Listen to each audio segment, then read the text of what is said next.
Vamos iniciar, irmãos, abrindo na pergunta 123 do Catecismo de Heidelberg. Pergunta de número 123.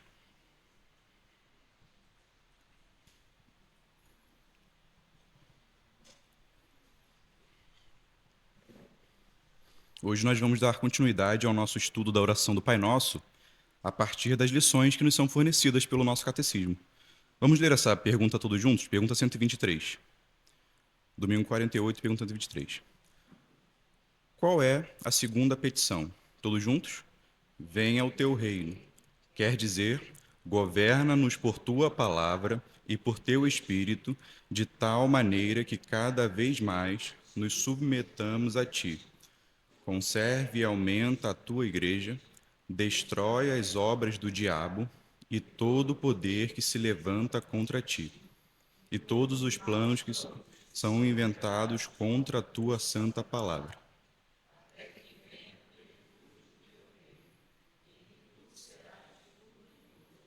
Amém. A título de recapitulação, nós vimos nas aulas anteriores que a oração do Pai Nosso, ela é um modelo que deve servir de parâmetro para a nossa própria oração.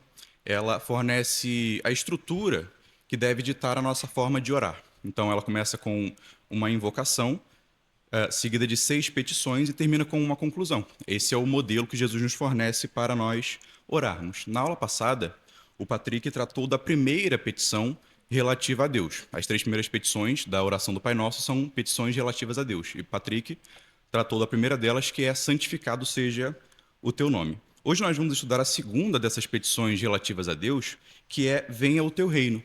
Mas antes, irmão, antes de nós tratarmos da segunda petição em si, eu gostaria de fazer com os irmãos, ou apresentar para os irmãos, uma compreensão geral do que vem a ser o reino de Deus na Bíblia.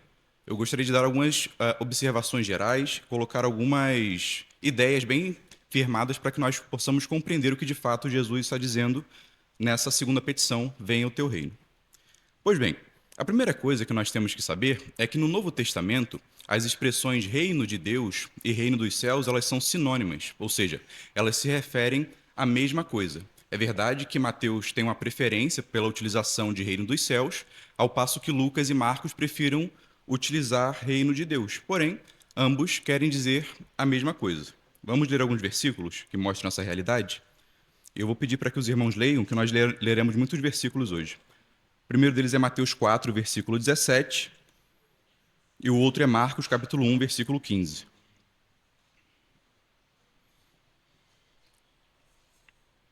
Mateus 4, versículo 17 e Marcos 1, versículo 15. Ambas as passagens são passagens correlatas, ou seja, elas tratam do mesmo evento. Elas tratam da situação de Jesus logo após ser tentado e receber a notícia de que João Batista havia morrido. Então, são passagens correlatas, elas se referem ao mesmo evento. Quem achou pode ler Mateus 4, versículo 17, e depois outro irmão pode ler Marcos, capítulo 1, versículo 15.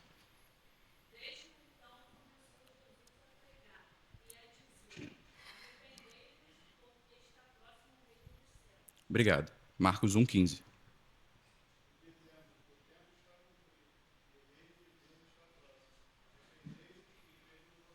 Percebem que em ambas as passagens Jesus está falando a mesma coisa? É a mesma passagem sob a escrita de um autor diferente. Ambas, Jesus começa seu ministério pedindo para que os seus ouvintes se arrependam.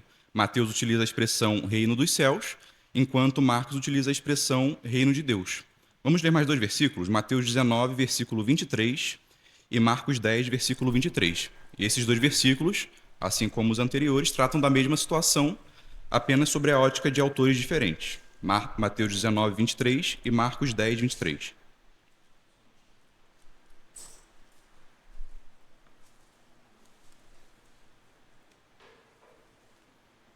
Quem achou pode ler.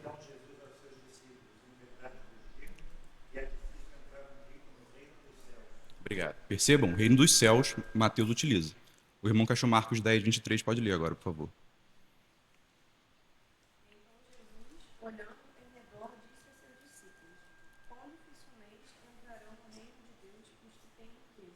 Viram? Mateus utiliza a expressão reino dos céus e Marcos utiliza a expressão reino de Deus. Mas ambos estão falando a mesma coisa, porque são a mesma passagem escritas por escritores diferentes. Então, a primeira lição é: reino de Deus e reino dos céus são expressões sinônimas. Elas dizem ou querem dizer a mesma coisa.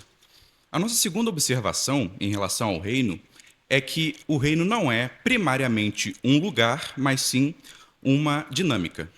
É o que J. Carson diz nesse livro sobre o Sermão do Monte, que eu recomendo aos irmãos que leiam, que antes de tratar do Sermão do Monte propriamente dito, ele faz uma exposição do que vem a ser o reino de Deus. E a primeira lição que ele ensina é justamente essa, que o reino no Novo Testamento não é primariamente um lugar, mas sim uma dinâmica. O que ele quer dizer com isso? Que o reino de Deus não está se referindo a um local ou a um território delimitado por fronteiras, mas sim ao domínio e à soberania de Deus. Então, o reino de Deus, ou o reino dos céus no Novo Testamento, quer dizer primariamente soberania, ou o domínio de Deus. Não é necessariamente um lugar. Nesse contexto, nós podemos falar do reino de Deus, ou reino dos céus, como prefira, em um sentido geral e em um sentido específico. Em sentido geral, o reino de Deus, a sua soberania, abrange tudo o que existe, de modo que não existe nada nem ninguém que esteja fora desse reino. Então, quer sejam homens, quer sejam anjos, quer sejam demônios, quer sejam crentes, quer sejam descrentes, em um sentido geral, o reino de Deus abrange tudo e todos. É a soberania de Deus sobre tudo o que existe. Porém, quando Jesus, quando João Batista ou quando os apóstolos utilizam a expressão reino de Deus ou reino dos céus, eles não estão falando do reino nesse sentido geral. Eles não estão falando desse reino em um sentido universal. Eles estão falando do reino em um sentido mais restrito. E restrito a quem? Restrito àqueles que nasceram de novo.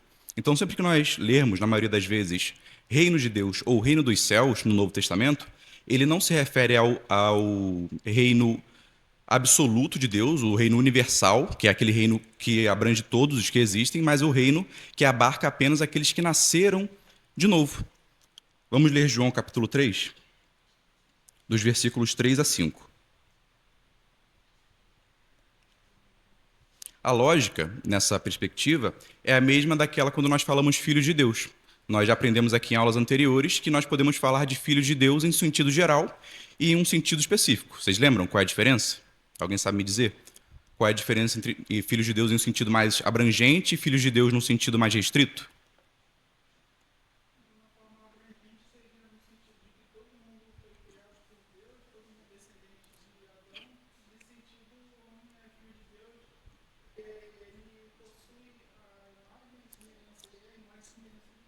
Uhum.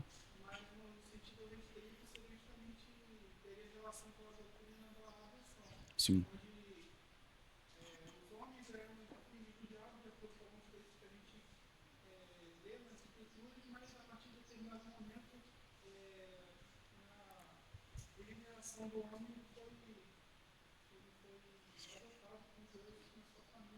Exatamente isso. A diferença entre filhos de Deus em um sentido geral e um sentido restrito é justamente essa. Os filhos, em certo sentido, todos os homens são filhos de Deus porque todos os homens são criaturas de Deus. Só que o sentido em que a Bíblia emprega o termo filhos de Deus é majoritariamente no sentido restrito, que é no sentido de que são filhos de Deus apenas aqueles que creem em Jesus. São filhos de Deus apenas aqueles que foram adotados por Jesus. Então a lógica é parecida com o reino. Existe um reino em sentido universal, que é esse reino que abrange tudo e todos, quer sejam crentes, quer sejam descrentes, mas o termo reino, normalmente no Novo Testamento, é o reino no sentido restrito. É o reino composto apenas por aqueles que foram vivificados pelo Espírito Santo. Vamos ler então João capítulo 3, do versículo 3 a 5. Algum irmão pode ler, por gentileza? João 3, do versículo 3 a 5.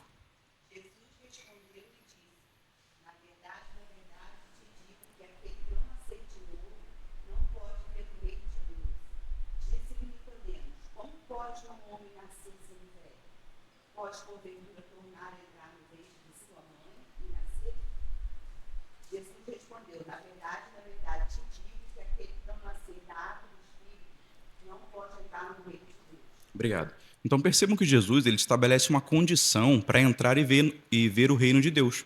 Logo, nós percebemos que a entrada, a participação no reino de Deus, ele é condicional, ele é exclusivo apenas àqueles que nasceram de novo. Então percebam que não são todos os homens que entram no reino de Deus nesse sentido restrito, no reino dos céus, no sentido restrito.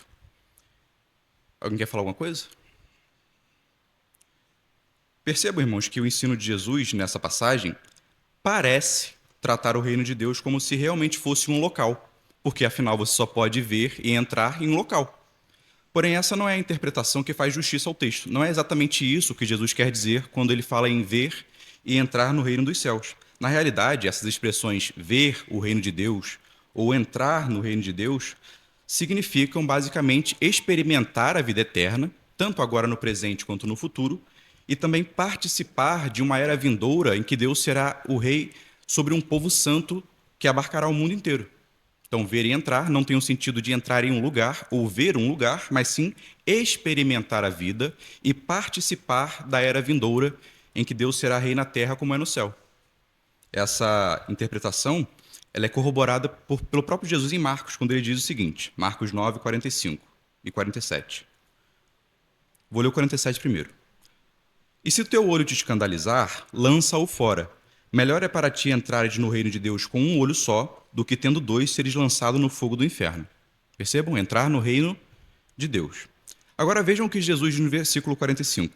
E se o teu pé te escandalizar, corta-o. Melhor é para ti entrares coxo na vida, do que tendo dois pés seres lançados no fogo do inferno. Seres lançados no inferno, no fogo que nunca se apaga. Então percebam a correlação que Jesus faz. Jesus diz que entrar no reino equivale a entrar na vida, ou dito de outra, obrigado. Ou dito de outra forma, participar da vida. Então entrar no reino é uma metáfora para experimentar e participar da vida eterna. Por outro lado, vejam a correlação que Jesus faz. Se entrar no reino significa participar da vida eterna, não entrar no reino significa participar da condenação eterna no inferno. Essa é a correlação que Jesus estabelece. Entrar no reino, portanto, significa entrar na vida. Somente participam do reino aqueles que nasceram de novo, aqueles que foram vivificados. O reino dos céus ele é exclusivo para os nascidos de novo. Essa é a nossa terceira observação.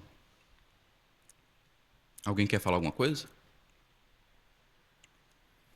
Então nós vimos que reino de Deus e reino dos céus são sinônimos. Nós vimos que o reino não é necessariamente um lugar, mas sim uma dinâmica, o domínio de Deus sobre os homens.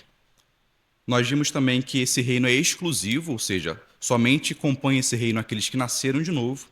E a nossa quarta observação é que o reino de Deus ele é uma realidade tanto presente quanto futura. Os teólogos frequentemente falam do reino de Deus como já e ainda não. O nosso breve catecismo de Westminster, por sua vez, eles se referem ao reino da graça, que seria o reino que nós estamos hoje, e ao reino da glória, que seria o reino futuro. Mas qual é a diferença entre esse reino presente e esse reino futuro? Basicamente, nós queremos dizer que, em certo sentido, o reino já foi iniciado por Jesus, esse domínio de Deus sobre um povo santo já se iniciou com a vinda de Jesus, mas a sua plena manifestação somente ocorrerá no futuro. Então nós falamos que o reino é já, ele já veio, ele já está presente entre nós, mas ainda não, porque ele não está consumado, ele não está completo. Essa completude do reino é algo que vai acontecer no futuro, na segunda vinda do Senhor Jesus. Nós estamos em um reino da graça, mas ainda experimentaremos no futuro um reino da glória. Algum irmão pode ler para mim, por favor, Mateus 12, 25 a 26? 25 a 27?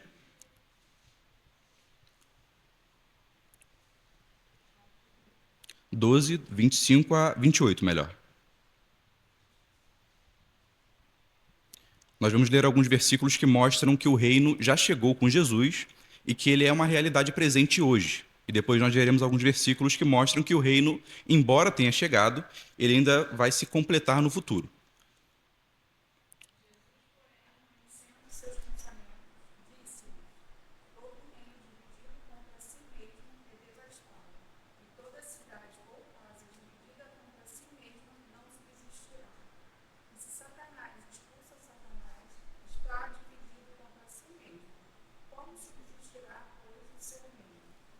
E se eu expulso os demônios com Beelzebul, por quem os expulsos então vossos filhos? Portanto, eles mesmos serão os vossos juízes. 28. 28 também. Mas se eu expulso os demônios pelo Espírito de Deus, logo é chegado a vós o reino de Deus. Obrigado. Então vejam que Jesus está aqui rebatendo a controvérsia contra os fariseus que o acusavam de expulsar demônios pelo poder de Beelzebul. pelo poder de Baal. Beuzebu é uma sátira para o nome Baal.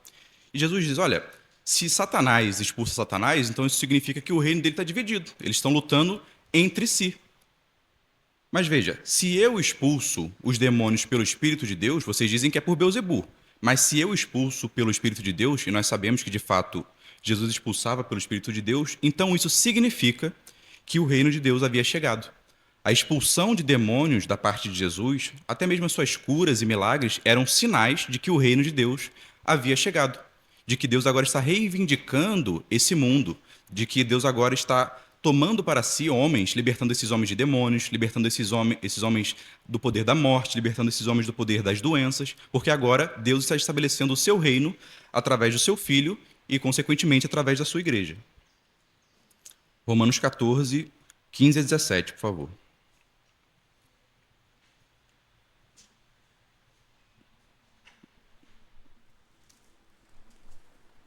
Outro irmão depois pode ler Mateus 10, do versículo 5 ao 7. E, por fim, um outro irmão pode ler Colossenses, capítulo 1, versículos 12 a 13.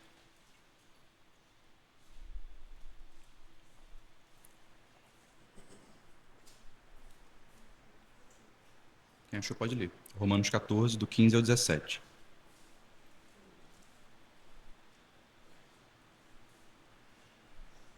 Mas se por causa da comida se conquista teu irmão, já não andas conforme o amor. Não destruas por causa da tua comida aquele por quem Cristo morreu. Não seja, pois, blasfemado o vosso bem, porque o reino de Deus não é comida nem bebida, mas justiça, paz e alegria no Espírito Santo. Nessa passagem, Paulo está tratando de uma controvérsia que havia entre os irmãos, no sentido de que alguns acreditavam que não havia nenhum empecilho para comer carne consagrada aos ídolos. Outros irmãos, por sua vez, achavam que comer essa carne era um ato de idolatria, por assim dizer, e eles entravam em debate sobre quem estava correto nessa situação. E Paulo fala: olha, comer carne consagrada ao ídolo é uma coisa secundária, porque na realidade esse ídolo não existe. Então, e Paulo divide esses irmãos em fortes, que são aqueles que comem a carne, e fracos, que são aqueles que não comem a carne. Mas Paulo fala: olha, vocês podem ter razão, mas no reino de Deus, nesse reino que já é chegado, é melhor promover a justiça, a paz e a alegria no Espírito Santo do que você ter razão. Então ele diz lá no versículo 15: se por causa da comida se contrista teu irmão, já não andas conforme o amor. Então Paulo coloca uma escala de valores. É melhor andar conforme o amor do que vocês brigarem por coisas secundárias, como comer carne consagrada ou não aos ídolos. E ele continua: não destruas por causa da tua comida aquele por quem Cristo morreu. Não seja, pois, blasfemado o vosso bem. E ele dá o motivo. Por que vocês não devem brigar? Ele diz no versículo 17: porque o reino de Deus não é comida nem bebida, mas justiça, paz e alegria no Espírito Santo. Percebam que ele fala do reino como uma realidade presente, como uma realidade que já se manifesta na vida da igreja, na vida daqueles irmãos. Mateus 10, versículos 5 a 7. E depois, para fechar, Colossenses 1, do 12 a 13.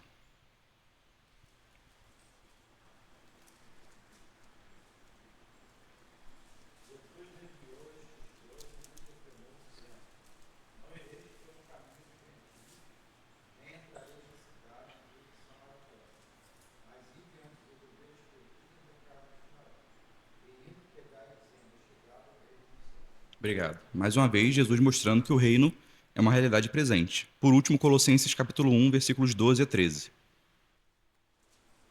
Dando graças ao Pai que nos fez idôneos para participar da herança dos santos na luz, o qual nos tirou da potestade das trevas e nos transportou para o reino do Filho do seu amor. Obrigado. Então, perceberam?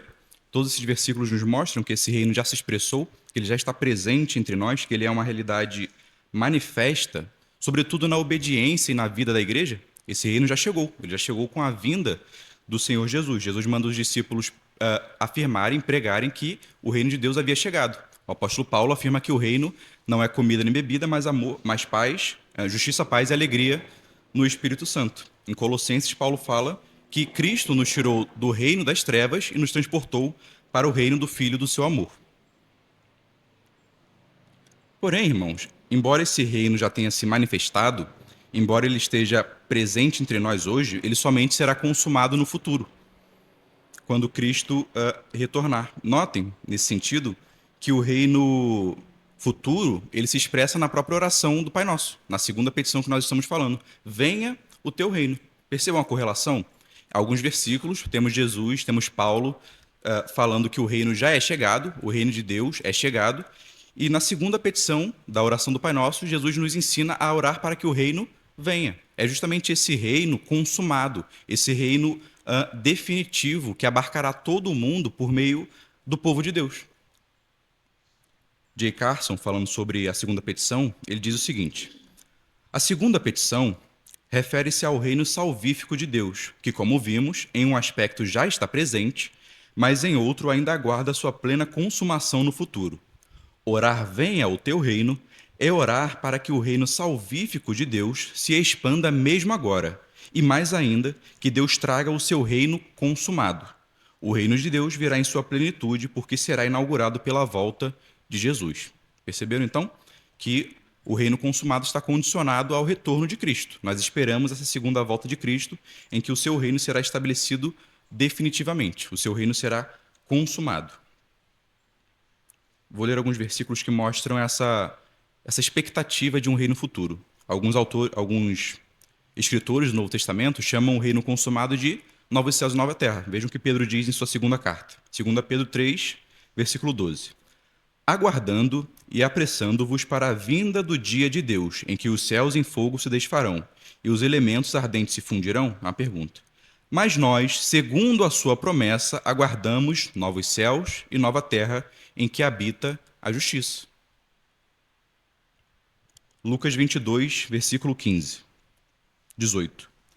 Porque vos digo que já não beberei do fruto da vide até que venha o reino de Deus. Então, mesmo Jesus que fala do reino como algo presente, fala também do reino como algo futuro, algo que virá no futuro. Lucas 23, 42. E disse a Jesus: Senhor, lembra-te de mim quando vieres em teu reino. É a expectativa judaica de um reino que viria no futuro e que Deus destruiria todos os seus inimigos, como nós podemos ver, por exemplo, no Salmo 2, que fala justamente desse reino que destruirá todos os inimigos de Deus. Por fim, Mateus 25, 31 diz o seguinte: E quando o Filho do Homem vier em sua glória, e todos os santos anjos com ele, então se assentará no trono de sua glória, e todas as nações serão reunidas diante dele, e apartará um dos outros como o pastor aparta dos bodes as ovelhas, e porá as ovelhas à sua direita, mas os bodes à esquerda. Então dirá o rei aos que estiverem à sua direita: Vinde, benditos de meu Pai, possuí por herança o reino que vos está preparado desde a fundação do mundo. Então ficou clara essa distinção de que nós estamos em um reino presente, e o reino, nesse sentido, não é um local, mas é estar sob o domínio de Cristo e ser nascido de novo? Nós já estamos sobre esse reino nessa perspectiva, que o breve catecismo chama de reino da graça. Mas nós ansiamos, nós esperamos por um dia em que Deus estabelecerá o seu reino da glória, o seu reino consumado, em que o pecado, a morte, deixará de ser uma realidade. Eles serão destruídos para sempre e Deus reinará eternamente na terra como é no céu. Então, a título de recapitulação, nós vimos que o reino não é um lugar, em primeiro lugar, mas sim uma dinâmica, é o domínio de Deus, é a soberania de Deus. Vimos que esse reino ele é exclusivo, ele é composto apenas por aqueles que nasceram de novo, e vimos que esse reino, embora seja presente, ele também é futuro. Nós aguardamos a plenitude do reino de Cristo. Algum irmão quer falar alguma coisa?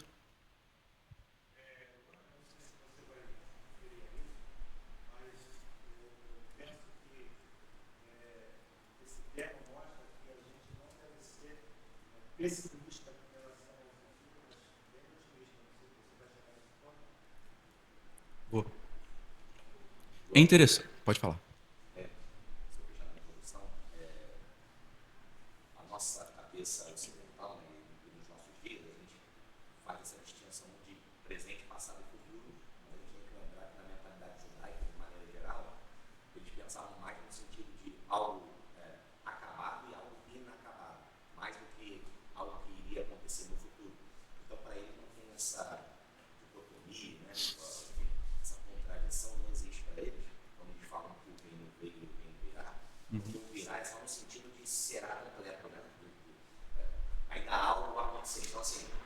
reino veio no sentido da inauguração. A inauguração aconteceu, está acabada. Mas ainda há uma obra inacabada. Não necessariamente quando eles pensam, quando eles dizem que ele virá, é no sentido de futuro no tempo, propriamente. Né? Está acontecendo uma obra que Deus está dando acabamento a ela, não digo que ela será acabada plenamente. Vou falar sobre isso quando eu mencionar as parábolas, sobre o crescimento do reino. Mas é interessante o que o Túlio falou, porque, como eu disse, o que nós pensamos quando nós lemos sobre o reino de Deus? Nós lemos o entrar e o ver como algo literal. Olha, entrar no reino é algo que acontece quando eu morrer e eu for lá para o céu morar com Jesus. Aí eu entrei no reino de Deus. Só que não é isso que o Novo Testamento fala acerca do reino de Deus. O Novo Testamento fala do reino de Deus como uma realidade na qual você entra quando você nasce de novo. Então você não precisa morrer e ir para o céu para entrar no reino de Deus. A partir do momento que você é vivificado, em que você é convertido a Cristo, você já participa do reino, você já entra na vida, você já experimenta essa vida eterna e essa nova realidade nesse mundo. E é justamente isso que nós vamos falar daqui a pouco sobre as parábolas. Então vamos ler novamente a pergunta 123.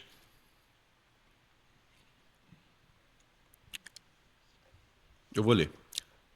Qual é a segunda petição? Venha o teu reino.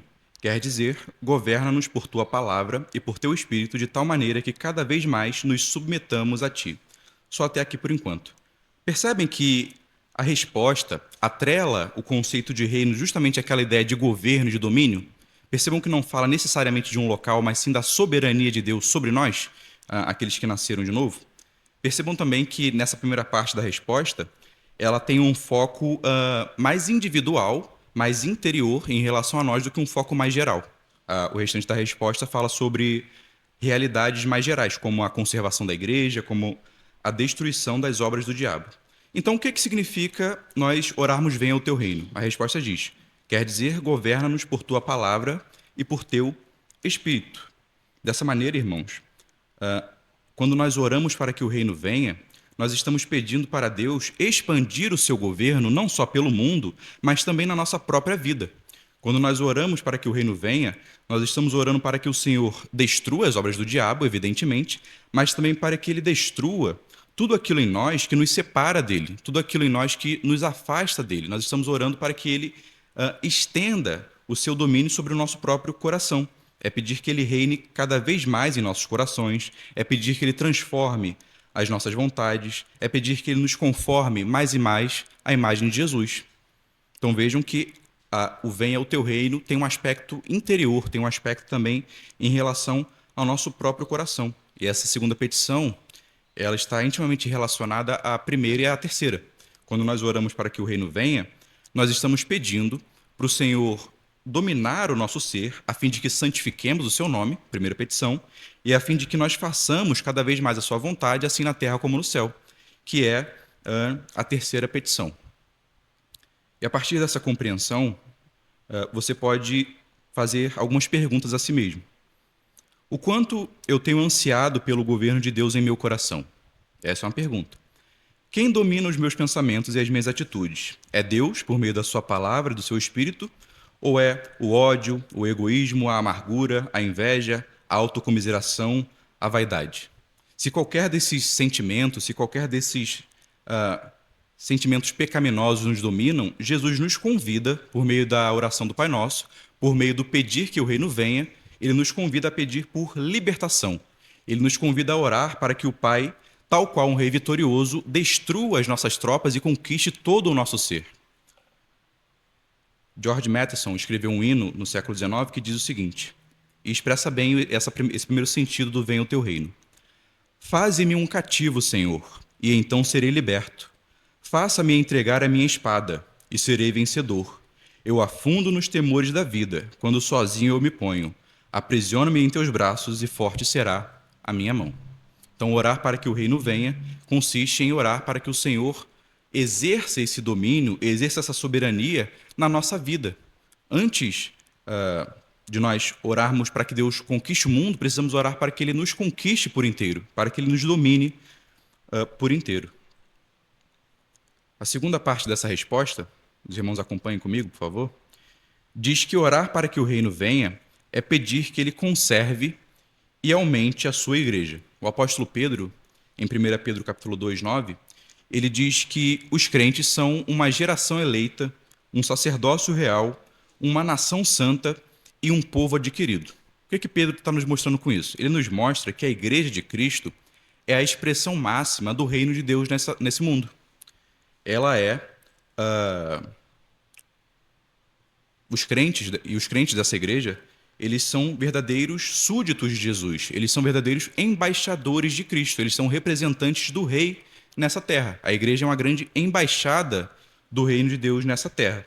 Contudo, irmãos, mesmo a igreja sendo essa embaixada, mesmo a igreja sendo essa representante do reino na terra, ela ainda está sujeita à corrupção. Por quê? Porque nós ainda estamos em um mundo marcado pelo pecado. Porque nós ainda não estamos na plena consumação do reino, quando o pecado deixará de existir. Então a igreja, seja ela qual for, ela está sujeita ainda à corrupção, aos erros, aos conflitos. E Jesus nos alerta sobre isso em Apocalipse, quando ele se dirige às igrejas da Ásia. Para a igreja de Éfeso, ele diz o seguinte: Apocalipse 2, versículo 5. Lembra-te, pois, de onde caíste, e arrepende-te, e pratica as primeiras obras. Quando não, brevemente a ti virei e tirarei do seu lugar o teu castiçal, se não te arrependeres. No capítulo 1, João nos mostra que os castiçais, eles são símbolos, são representações das 7 igrejas da Ásia. O que Jesus está fazendo, então, com a igreja de Éfeso? Jesus está ameaçando a igreja de Éfeso. Jesus está exortando-os a se arrependerem, a voltarem às primeiras obras, a voltarem ao primeiro amor, porque, do contrário, Cristo virá e tirará do lugar o castiçal. Jesus fará com que aquela igreja deixe de existir se ela não se arrepender.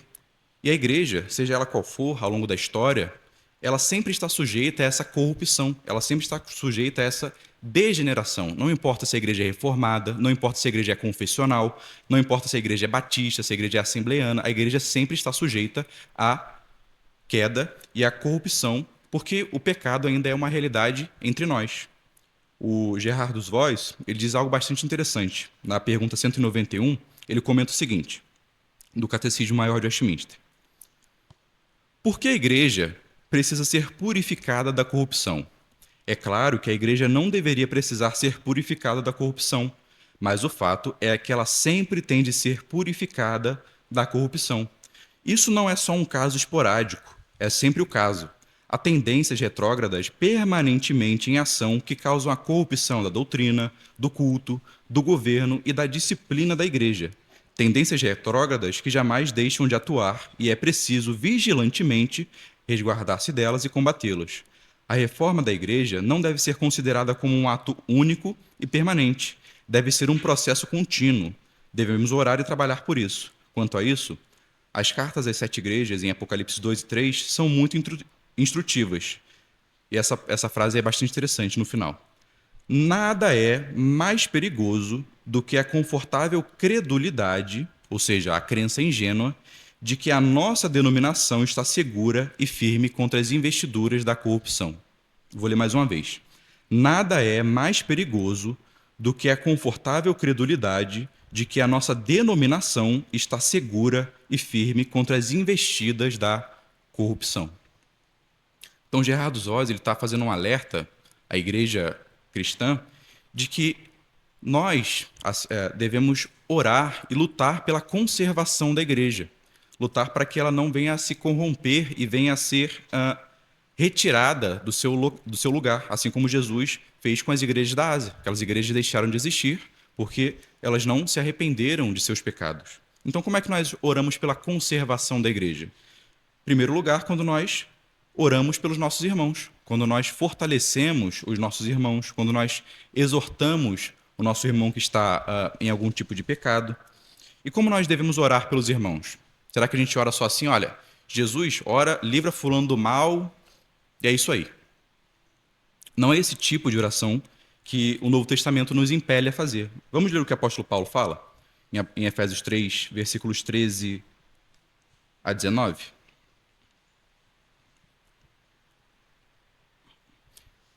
Aqui nós temos um exemplo de Paulo fazendo uma oração pelos seus irmãos da igreja de Éfeso. E veja como é que ele ora pelos efésios. Efésios 3, versículo 13 ao 19. Diz o seguinte: Portanto, vos peço que não desfaleçais nas minhas tribulações por vós, que é a vossa glória. Por causa disto, me ponho de joelhos perante o Pai de nosso Senhor Jesus Cristo, do qual toda a família nos céus e na terra toma o nome, para que, segundo as riquezas da sua glória, vos conceda que sejais fortalecidos com poder pelo seu Espírito no homem interior, para que Cristo habite pela fé nos vossos corações, a fim de, estando enraizados e fundados em amor, poderdes perfeitamente compreender com todos os santos qual seja a largura e o comprimento e a altura e a profundidade, e conhecer o amor de Cristo que excede todo o entendimento, para que sejais cheios de toda a plenitude de Deus. Vejam aí que o apóstolo Paulo diz o seguinte: olha, eu me coloco de joelhos, eu oro por vocês, e vejam o que ele pede. Paulo faz pelo menos 5 petições pelos seus irmãos da igreja de Éfeso, versículo 16. Ele pede para que os irmãos sejam fortalecidos com poder pelo Espírito no homem interior. Ele pede para que Cristo habite nos corações dos seus irmãos. Ele pede para que seus irmãos compreendam com todos os santos qual é a largura e o comprimento, a altura e a profundidade, e para que eles conheçam o amor de Cristo, e por fim para que eles sejam cheios de toda a plenitude de Deus. Então, como nós devemos orar uns pelos outros? Não é pedindo simplesmente um livramento do mal e bênçãos nesse mundo. Nós devemos orar, sobretudo, para que os nossos irmãos sejam fortalecidos na fé, para que eles sejam mais e mais cheios de Cristo, para que eles venham conhecer mais a Cristo, para que eles possam compreender qual é a largura, o comprimento, a altura e a profundidade do amor de Cristo, para que eles sejam cheios de toda a plenitude de Deus. E a própria oração do Pai Nosso, ela também diz, ela também, nas petições relativas a nós, às nossas necessidades, ela nos impele a orar para que o Senhor perdoe as nossas dívidas. É uma oração comunitária, é uma oração em que nós pedimos que Deus perdoe não só os nossos pecados, mas também os pecados dos nossos irmãos. Então, como nós devemos orar pela conservação da igreja? Orar uns pelos outros, pedindo para que nossos irmãos sejam cheios, pedindo para que nossos irmãos se arrependam de seus pecados, pedindo para que Cristo fortaleça os irmãos na fé e auxiliando uns aos outros. Uma outra maneira de nós orarmos pela conservação da igreja é nós pedirmos a Deus para que Ele levante pessoas capacitadas a proclamar a sua palavra com fidelidade e amor. Nós devemos pedir a Deus que Ele, através da sua palavra, através desses homens que Ele levanta, Ele proclame a sua palavra e, por meio da palavra, Ele opere pelo seu Espírito e converta aqueles entre nós que não se converteram e fortaleça aqueles entre nós que já são convertidos, mas estão fracos. Então, nós oramos pela conservação da igreja, orando uns pelos outros e orando pelos nossos oficiais, sejam os presbíteros, sejam os diáconos que fazem a manutenção da igreja e assim por diante. Alguém quer falar alguma coisa?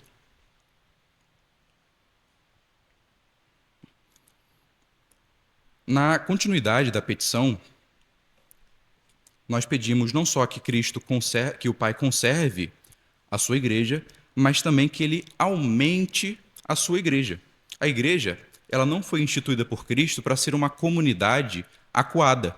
Ela não foi estabelecida por Cristo para ser composta apenas por alguns poucos. Na realidade, Cristo instituiu a igreja para ela ser um instrumento pelo qual Ele estenderá o seu governo pelo mundo inteiro.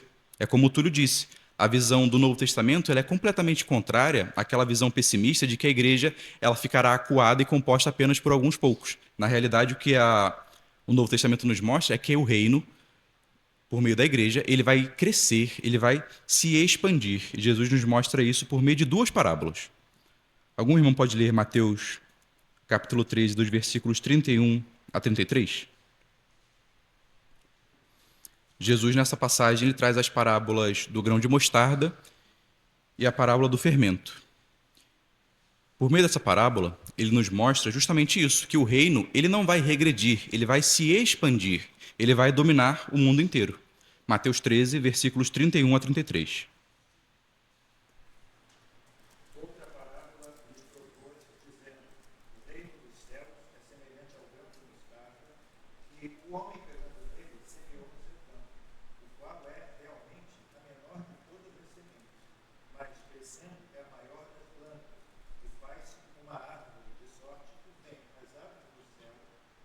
se animam nos seus planos. Outra parábola lhes disse: o reino dos céus é semelhante ao fermento que uma mulher toma e introduz em 3 medidas de farinha até que tudo esteja levedado. Obrigado. Então vejam que por meio dessas duas parábolas, Jesus mostra que embora o reino comece pequenininho, comece com alguns poucos, ele vai crescer, ele vai se multiplicar como um grão de mostarda que é minúsculo, mas ele se expande e se torna a maior de todas as plantas. Ele mostra também que o reino é como um fermento que leveda toda a massa. Essas duas são metáforas para a proclamação da mensagem do reino que vai se expandir e dominar o mundo inteiro. Então, como é que a igreja cresce? Tem um comentário do Novo Testamento do William MacDonald, que é um bom comentário, mas chega aqui registrado nesses 2 versículos como uma casca de banana. Não sei se quem já leu esse comentário, ele diz aqui que a parábola do grão de mostarda é Jesus chama os seus discípulos e fala assim, sobre o futuro do reino. Primeiro, no futuro, o reino vai ser dominado, vai crescer como uma monstruosidade. Uma mostarda, assim, uma planta de mostarda assim, desse tamanho é uma monstruosidade. Então ele diz que esse primeiro versículo, essa primeira parábola, Jesus está se referindo à Igreja Católica Romana, o seu poder temporal. E no segundo ponto, a mulher é uma falsa profetisa e o fermento que ela introduz na farinha é a falsa doutrina que a falsa profetisa está introduzindo na igreja. Então Jesus está dizendo para os discípulos o seguinte: no futuro o reino vai desandar, vai dar tudo errado. E o interessante é que é impossível algo significar para nós, o que significar para nós, não significou para eles. Há alguma possibilidade dos discípulos terem entendido isso aí? Não há nenhuma possibilidade. Né? Então, assim, ele está pegando algo que já aconteceu na história, ele olha a história, olha um texto mais atrás e tenta aplicar o texto mais atrás, aquilo que ele acha que viu, porque também essa não é a realidade do mundo. Se a gente for olhar, o reino vai se expandir, a igreja vai crescer. A igreja já cresceu. Olha para a realidade da igreja, como a igreja começa. Jesus comissiona 12, depois ele comissiona 70. Em Atos, no capítulo 1, são 120 esperando a promessa do Espírito Santo. Pedro batiza 3.000. E aí, quando você vai ver no século III, IV, o cristianismo é a religião do império. E hoje a gente olha e talvez metade do mundo se diga, obviamente nós sabemos as dificuldades teológicas, os problemas todos, mas metade do mundo hoje talvez se identifique como cristão em algum sentido, 3 bilhões de pessoas. Então, não é que a igreja vai crescer e a gente não pode olhar para esse período da história de 2000 anos e já não ter visto algo. A gente já está vendo o crescimento da igreja. Então, se a gente for projetar, por exemplo, mais 2000 anos de história, aonde vai estar a igreja? Não é que ela vai crescer, que ela vai dominar tudo. Exato. Está tudo dominado. Então nós vimos essas duas parábolas. Pode falar.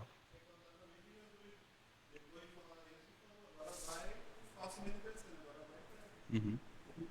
Segue, mas saibam que vai dar tudo errado. É que vai dar tudo errado. Não sei como entender. Vocês vão morrer e vai dar tudo errado. Mas prega. Vai que eu vou estar com você e vai dar tudo errado. Vai dar errado pelo poder do diabo. Vai dar certo contigo, pelo poder de Deus. Então, notem. Só complementando, desculpa, mas esse negócio de eu acho que a gente pode complementar essas duas parábolas com duas passagens de Daniel. Né? Primeiro, Daniel interpretando aquele sonho que estava todo da estátua, né? E uma pedra lançada contra a pele da estátua, e a interpretação ele diz assim: no dia desse jeito, ou seja, no dia do tempo do Império Romano, o Deus do céu levantará um reino que não será jamais destruído. E esse reino não passará a outro povo. Esmiuçará e consumirá todos esses reinos, todo o que mais reino. Mas ele mesmo subsistirá para sempre. E Daniel capítulo 7 é a visão de Jesus glorificado, ascendendo aos céus. Né? E ele diz assim: eu estava olhando nas minhas visões da noite, e eis que vinha nas nuvens do céu, eis que vinha. Daniel não está na terra, está no céu. Então Jesus indo para o céu, depois da sua ressurreição. Como filho do homem, dirigiu-se ao ancião de dias e o fizeram chegar até ele, e foi-lhe dado o domínio e a honra e o reino, para que todos os povos, nações e línguas o servissem. O seu domínio é um domínio eterno que não passará, e o seu reino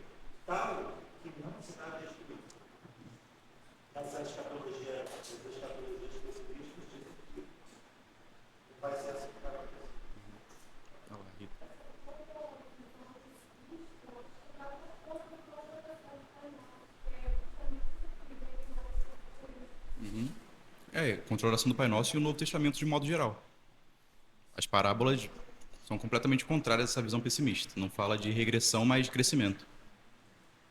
Assim, é espantoso você ler um comentário desse tipo a respeito de 2 versículos, e qual é a possibilidade daqueles homens, daqueles discípulos ouvindo essa parábola, terem entendido que o reino de Deus cresceria com uma monstruosidade, que existiria uma igreja caótica, como foi a igreja católica, a igreja corrompida. É claro que os discípulos entenderam nesses pequenos versículos que havia um crescimento daquela obra que Jesus estava inaugurando. Não há outra possibilidade de compreensão por parte dos discípulos. Né? Eles forçaram muito a barra nisso. É igual quando falam que... Acho que é a besta, os 7 chifres, falaram que era a União Europeia, depois falaram... Uma forçação de barra total. Então, retomando, a parábola do grão de mostarda e a parábola do fermento nos mostram que o reino vai crescer.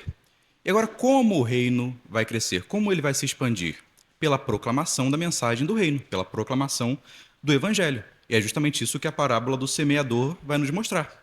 Jesus nos mostra que essa mensagem é como uma semente e, a depender de quem a ouve, haverá diversos tipos de reações. Haverá alguns que ouvirão e serão como a terra seca. A palavra não penetrará nos seus corações e, dessa maneira, não produzirá nenhum efeito. Outras pessoas serão como pedregais. Eles ouvirão a palavra do reino, eles logo a receberão com alegria, mas por causa da angústia e da perseguição, por causa dessa mesma palavra que eles ouviram, logo eles abandonarão. Outros serão como espinhos. Eles até ouvirão a palavra, mas os cuidados deste mundo e a sedução das riquezas sufocarão a palavra e farão com que ela fique infrutífera.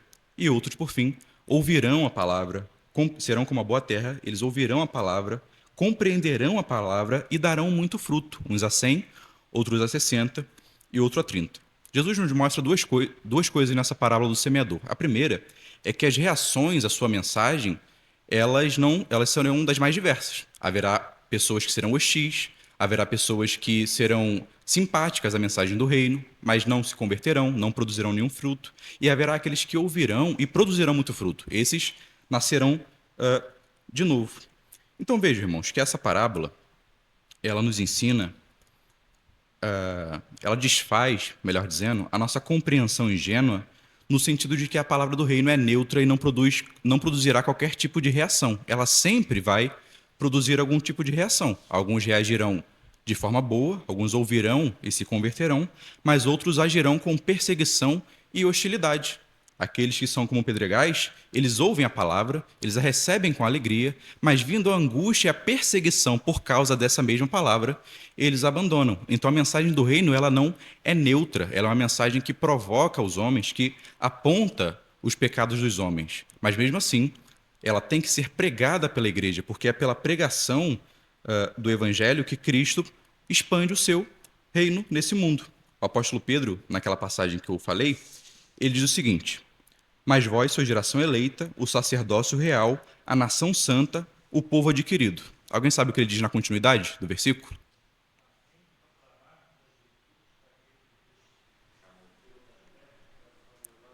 Exatamente. Então, Pedro ele não diz, olha, vocês são uma geração eleita, vocês são um sacerdócio real, vocês são a nação santa e um povo adquirido. Beleza, agora vocês vão gozar de muitos benefícios, vocês vão receber perdão dos seus pecados e fiquem tranquilos aí, fechados na igreja de vocês, indo uma vez no domingo e tá bom. Mas ele não diz isso. Ele diz qual é a finalidade.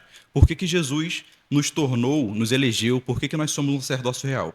Para que anunciemos as virtudes daquele que vos chamou das trevas para a sua maravilhosa luz.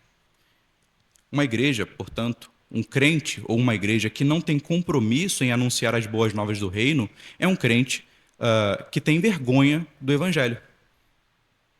O apóstolo Paulo, no versículo 16 de Romanos, ele diz o seguinte, Romanos capítulo 1, versículo 16. Porque não me envergonho do evangelho de Cristo, pois é o poder de Deus para a salvação de todo aquele que crê, primeiro do judeu e também do grego. Paulo ele utiliza uma figura de linguagem aqui em que ele diz uma coisa negando o seu contrário. Quer ver um exemplo?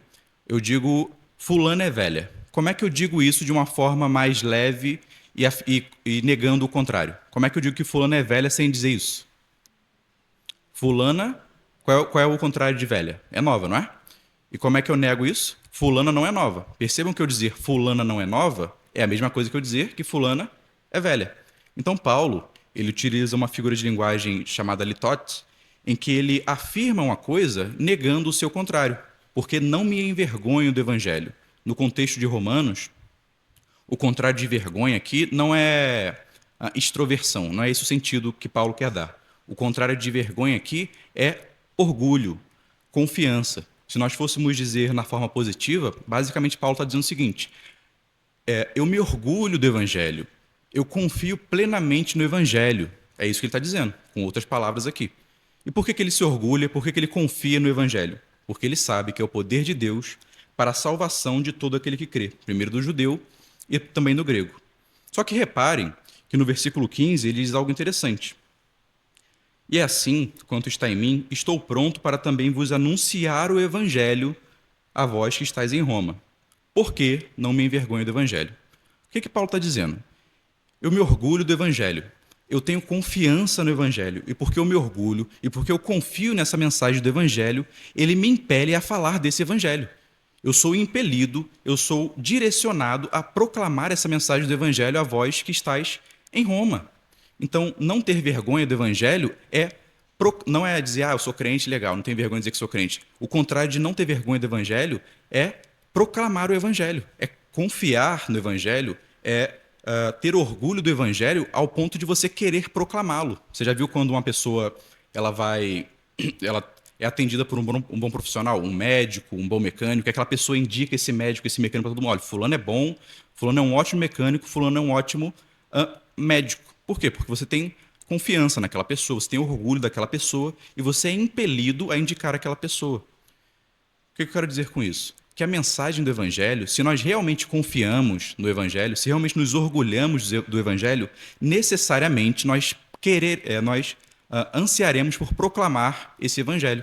É por isso que eu disse, irmãos, que uma igreja que não está comprometida em anunciar o Evangelho é uma igreja que tem vergonha do Evangelho. Porque nós, de modo geral, somos tão pouco comprometidos com o evangelismo?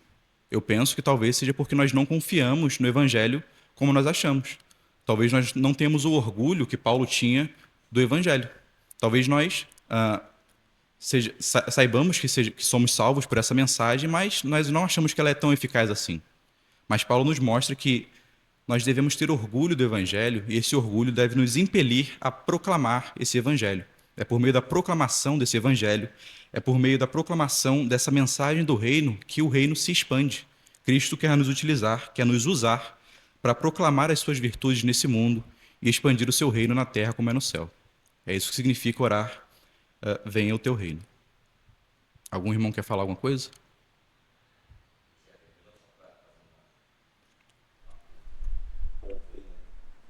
Observação que Jesus está nos ensinando a orar ao Pai. Então nós estamos pedindo que o reino do Pai venha. Né? Então é assim, uma exaltação da doutrina da Trindade, né? Brevemente. Porque nós vamos encontrar em outros textos do Novo Testamento mostrando que o reino é de Cristo, né? O reino de Jesus. Jesus é o rei dos reis. Então é uma amostra, né, da doutrina da Trindade e Jesus está ensinando a orar. Vem o reino do Pai, né? E na verdade é o mesmo reino de Cristo, porque eles são. Só para fechar, eu lembrei de uma coisa agora, que vejam a parte final da resposta, diz o seguinte: destrói as obras do diabo e todo o poder que se levanta contra ti e todos os maus planos que são inventados contra a tua santa palavra, até que venha a plenitude de teu reino em que tu serás tudo em todos. Então, em um outro sentido, venha o teu reino também consiste em nós orarmos para que Deus traga o seu reino na terra. Nós oramos para que Ele nos ajude a proclamar a sua mensagem do reino e a fim de que Ele estabeleça o seu reino de modo definitivo. Então é um contrassenso nós orarmos para que o reino venha e não nos empenharmos em proclamar essa mensagem do reino. Orar para que o reino venha, então, orar para que Deus traga o seu reino em plenitude e, ao mesmo tempo, que Ele nos dê a vontade, o anseio de proclamar essa mensagem, a fim de que o mundo inteiro seja levedado como aquela massa e a fim de que esse reino seja como a maior de todas as plantas. Amém?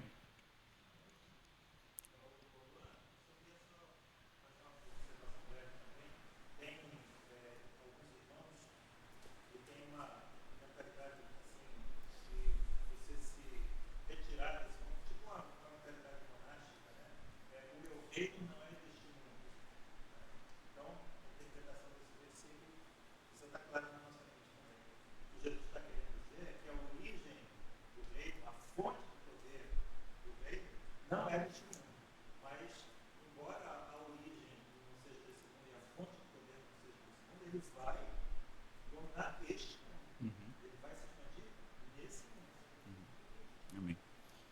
é também uma questão de qualidade, né? Meu reino não é como os reinos desse mundo, porque se meu reino fosse desse mundo, os meus servos viriam e me libertariam. É um reino marcado pela força, mas meu reino não é assim. Meu reino se expande pela proclamação da mensagem do reino. É assim que ele cresce. Vamos nos colocar de pé?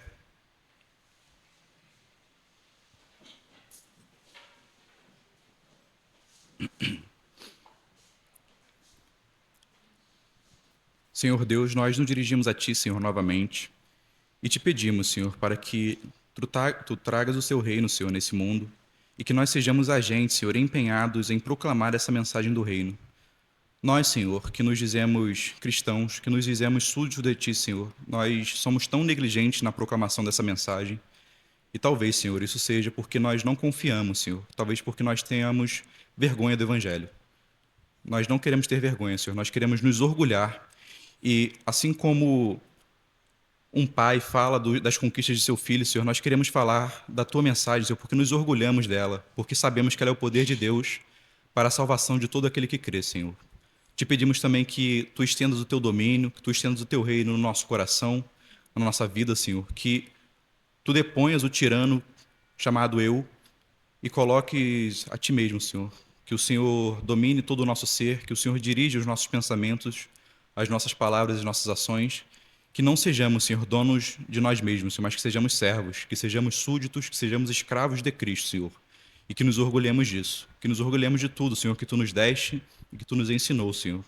Queremos viver, Senhor, a vida do reino aqui, hoje e agora, nesse tempo, Senhor, nessa hora, a fim de que Tu seja glorificado, Senhor. Queremos viver santamente para que os homens vejam as nossas obras e glorifiquem a Ti, Senhor. Te pedimos que venha o Teu reino, que expanda o Teu domínio nesse mundo, Senhor.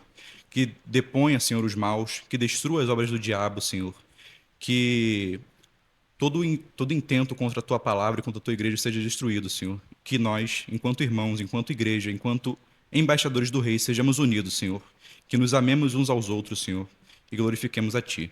Te pedimos pelo culto que virá a seguir, te pedimos que nos ajude, Senhor, a Te louvar, Tu que és o Rei de toda a terra, Tu, cujo reino jamais será fim, Senhor. Queremos Te glorificar por ter nos retirado do reino das trevas e nos levado para esse reino da luz. Que Tu, Senhor, seja glorificado com o nosso viver e, se preciso for, Senhor, também com o nosso morrer. Abençoa-nos, no nome santo do Senhor Jesus. Amém.